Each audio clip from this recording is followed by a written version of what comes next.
Okay, well, hey neighbors, welcome to the shed shop. Do you like my messy hair? In this edition of How To, in this video, I'm going to show you how to replace the carburetor on your STIHL 029, 029 Super, 039, MS390, and your MS310. This is a very similar process for a lot of the older style STIHL chainsaws. And Husqvarna's are set up a little bit different, but still similar process, you guys. But on this one, I'm going to show you step by step exactly what you have to do. But first, can we get a couple of things of business out of the way? Neighbors, like the video. Put a comment down below. Tell me what you think. Tell me what you're working on. Tell me why you're on this channel. Whatever you want. Tell me how your day is. Tell me you're mad at your husband. Tell me you're mad at your wife. Tell me your daughter's being a shithead. Whatever you want, neighbors. Just make sure you leave a comment if you watch the video. And then 91% of the people that view our videos on this channel are non-subscribers. I would encourage you, neighbors, if you're watching my videos, please go ahead and subscribe and hit the bell notification and turn it to all. And if you really don't want notifications like I don't like, turn it to none. But I prefer and think you'd benefit much more by turning it to all, because then you will know every time I put out a video. I don't just put out chainsaw videos. We put out all kinds of different stuff. Poetry. We read the fucking Bible and talk about it. We do chainsaws. We do plumbing. We do electrical. We're going to blow some shit up coming up soon, hopefully in the next couple of months. Probably beginning of next year. We're cutting trees. We're doing all kinds of different stuff. Telling jokes. Being stupid. Being mad. Being frustrated. Talking to you guys. Thanking you guys. Thank you to all of the subscribers. Thank you to our current members. We have Jimbus Maximus. We have Adam Hayes, and we have Starcrits. That's my uncle. And so if you're subscribed to the channel, you should see a join button if you're on Android or Windows. And go ahead and click that if you'd like. And I'll have two cheap memberships for you right now. $3.99 a month and $7.99 a month. And that comes with all kinds of cool perks, like I have to post members only videos, and if you're not a member, unfortunately you can't see them. Thank you, Daryl Johnson. He has actually done a membership, but we have to figure out how to set his up. And I'm not going to get into those details, but Daryl Johnson is a subscriber and becoming a member as well. So thank you, Daryl Johnson, for being the fourth member to the best damn YouTube channel there's ever going to be. That being said, neighbors, that's all the business. So I'm going to turn you down to the bench, and we're going to get to work, damn it. Okay, neighbors, this is a pretty simple job. I've already removed my air filter cover right here, and that's simply turn your knob and pull it back. The reason we're changing this carburetor is because it had restrictors in it. Somebody attempted to remove the restrictor tabs before and damage this. And also my carburetor screws are loose, and I don't have one of these right now, but I have a China carburetor. And so I want to make sure that is the only issue with my saw. I had to rebuild this because we had bad Permatex, and I had to change what I'm using on my base gaskets. The Permatex is a great product. Mine just got froze last year, I think. All right, so a flathead or your scrunch, and go ahead and remove these two collar screws for your air filter. And once those are loose, we can go ahead and take our air filter off. And then you're going to need an 8 millimeter socket. And we will remove our carburetor nuts off of the studs. You have two nuts here. I also have two nuts, neighbors. Some guys only have one nut because they have cancer or no nuts. The next thing we do is pull your trigger in and pop your throttle lever here. Turn it and unhook it from your carburetor. And then you're going to want to be careful with this one. Actually, I think on this saw, I always forget, I think we can just tip that down.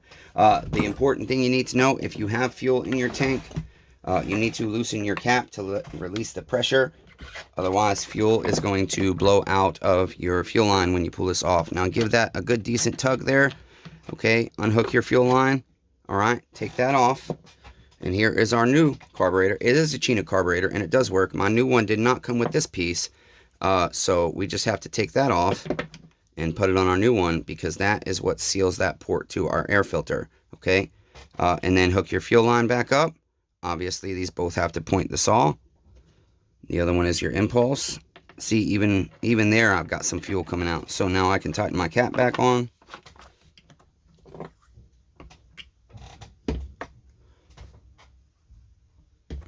Okay. And then slide our carburetor on.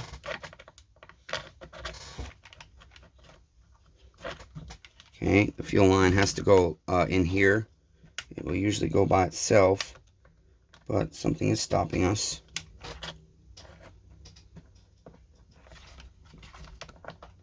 Yeah, something is stopping us. What is going on there? There we go, I think. Yeah, I don't know why this is doing that, damn it. Okay, let's take our, see, you guys, I try to make you short videos. This is why you don't get short videos very often on this channel, because this much stuff goes wrong on everything I do. Silly little things like that. That should have slid right into that fuel line. Let's see how much gas I have in this. If I have enough to tip it up all the way. I do not, damn it. So, I'm just going to kind of hold it there. My fuel line, I don't know why it's not going where it needs to go. It's just wanting to be a jerk. Okay, we're just going to have to let fuel spit out of our line there. I don't really care at this point. Yeah, I guess I do. It's coming out at a very high rate. Damn it. I don't know where my assistant is. I don't know where all my black stoppers are. This is my life though, neighbors. I need to get a jar and drain this fuel, I guess, just to do this job.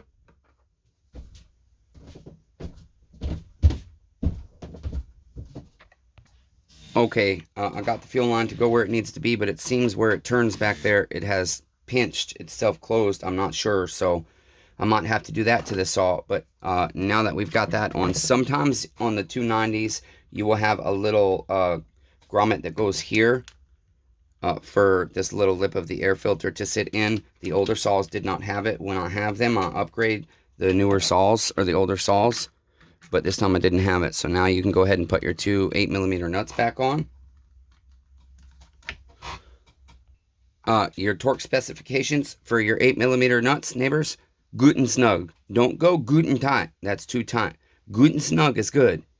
Good and slightly snug is not good enough. Good and snug is exactly perfect. Okay, and then we can put our throttle lever back on.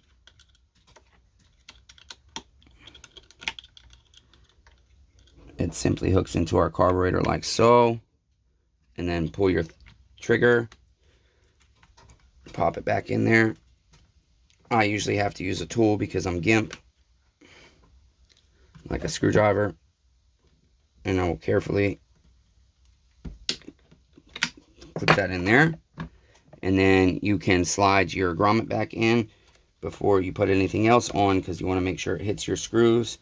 That way when you go to put your carb screwdriver in and adjust your carburetor, you can. And then your air filter back on. And make sure this goes inside there and doesn't squish it.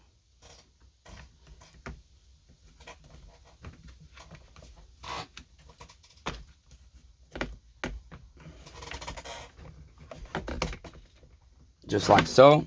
Tighten your two collar screws. Put this back on.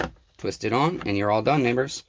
So that is how you change the carburetor on your 1127 series chainsaw, and you can use this process again on similar setups.